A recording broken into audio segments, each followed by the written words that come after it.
pathologist who specializes in human-on-human biting. Hayden Christensen, good morning. Good morning. How you doing? I'm great. He's quite a character, Stephen Glass. Did you figure out what made him tick?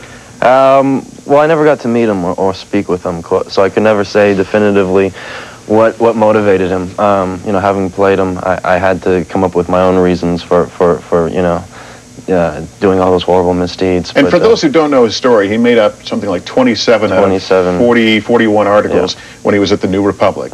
And in that scene, we see he entertains people with these great stories.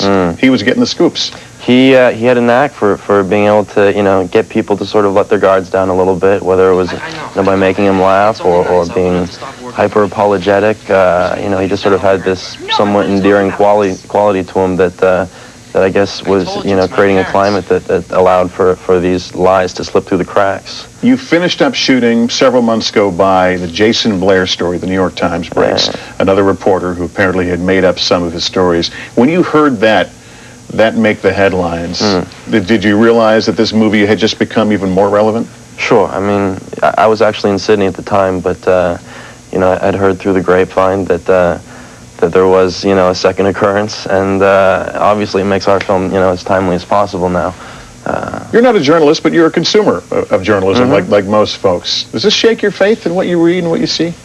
You know, I've always, I think, kind of been as aware as possible as of you know, the writers' involvement in the story, as far as, you know, instilling their own bias and their own perspective. You know, hopefully it's minimal.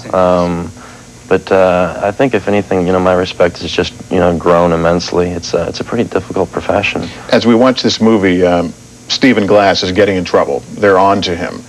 And yet he continues to try and cover his tracks with phony emails, voicemails, phony web pages. I want to play a clip here where his editor, Peter Sarsgaard, plays his editor, confronts him with some of this evidence. Here we go. All right. They're closed at 3 on Sundays. Yeah, I know. I know. They almost didn't let us in. Okay, but it was a couple of minutes before 3, and Ian looked like he was about ready to cry, and so they said okay. But for dinner? You go in and ask him yourself, Chuck. Okay, go in and see if they would serve a party that came in at 2:58, and the answer would be yes, because that's when we got here. The Forbes guys are going to have all this, too, and they're going to dig through the records at that office building. Okay, I'm sure they have surveillance cameras, and they're going to check them. I didn't do anything wrong, Chuck. I really wish you'd stop saying that. But he, in fact, denies to the end, doesn't he? He's relentless. And have you talked to those who knew him closely? No, not having been given the opportunity to speak with him, I kind of, you know, made the decision to find my own Stephen Glass. You know, there were a lot of sort of general opinions of people who had knew him. You know, our writer-director did an immense amount of research, so the majority of the information I got was from him.